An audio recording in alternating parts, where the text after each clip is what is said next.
Well, howdy y'all, I'm Brick Road and this is Let's Play Castlevania IV. We're in stage 6 now, which is the first level that takes place in the actual castle.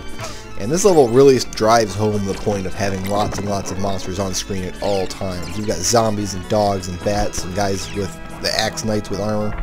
That item there that I didn't pick up is the holy water. The holy water is one of the most powerful sub-weapons in the game. And actually speedrunners and other people who make videos, especially tool-assisted ones, they prefer the holy water to the boomerang. And basically because it's a boss killer. The holy water has the opportunity to strike twice. First, the actual bottle itself will deal damage. Then the bottle lands on the floor and shatters and bursts into flame. And the flame is the real point of the weapon. And not only does it damage monsters, but it stays on screen for a few seconds. So if you have the triple item power-up like I do, and you have the holy water, you can actually straddle your attack in such a way that you can keep a boss frozen in place on top of a fire so he continually takes damage until he dies. So that's really a really good boss killing strategy.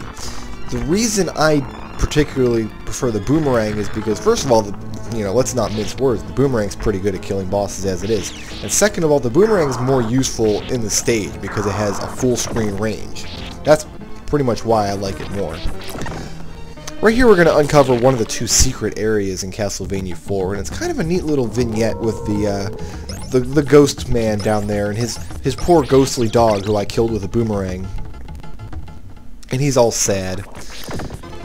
All of the candles on the bottom layer of the secret room that I didn't actually go down to check out, those are, there's one each of every sub-weapon in the game, an axe, a knife, so on and so forth. And so that's why I didn't need to go down there, I've already got the boomerang. A lot of ghosts in this level. Ghost dancers, ghost maids, ghost butlers, those circular protoplasmic multicolored things that bounce around the screen. This is kind of a haunted mansion feel to this level. And of course more meat in the walls. Interesting story is, I finished Castlevania IV when I was a kid on the Super Nintendo, and I never owned a copy. I played it at a friend's house. So years later I decided to download the emulator because I'm a horrible pirate and I should be walking the plank. But I downloaded the emulator. My computer at the time didn't handle the transparency effects of the Super Nintendo emulator very well. So those protoplasmic orbs of color that bounce around were invisible. And at the time, I wasn't like bro awesome at the game like I am now, so I thought this part of the level was just full of random damage that you took for no reason at all. And I got really frustrated and ended up quitting. And then it wasn't until I, played the game on an actual Super Nintendo again and realized, oh, that was just, my computer not running the game very well.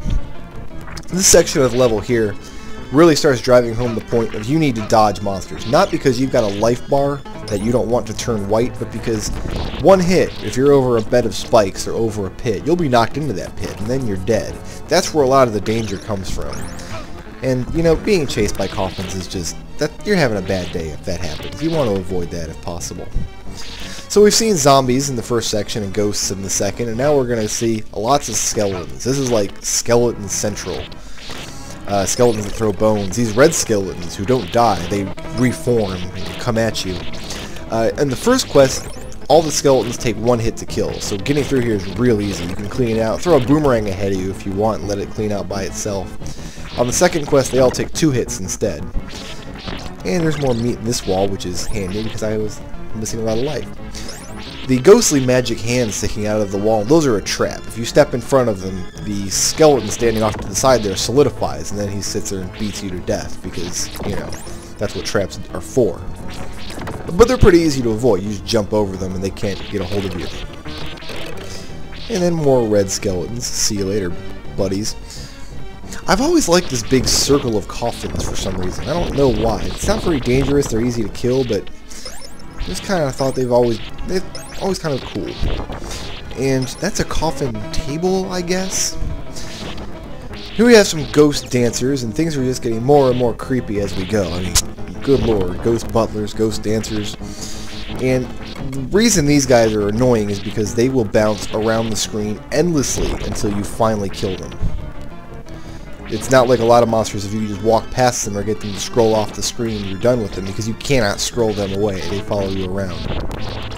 Fortunately, if you take this level slow and take your time getting through it, you can pretty much have a good chance of dodging everything and get through it unscathed. There's a 1-up in that wall. That's very good, because that means that if you die on this boss, and it is a pretty tricky boss, you can try as many times as you want. The dancing couple with the rapiers, one of my favorite bosses in the game. Unfortunately, they die very, very quickly to triple boomerangs, so that's the end of the Haunted Mansion section in Stage 6. Meet me back here, and I will take you guys through Stage 7.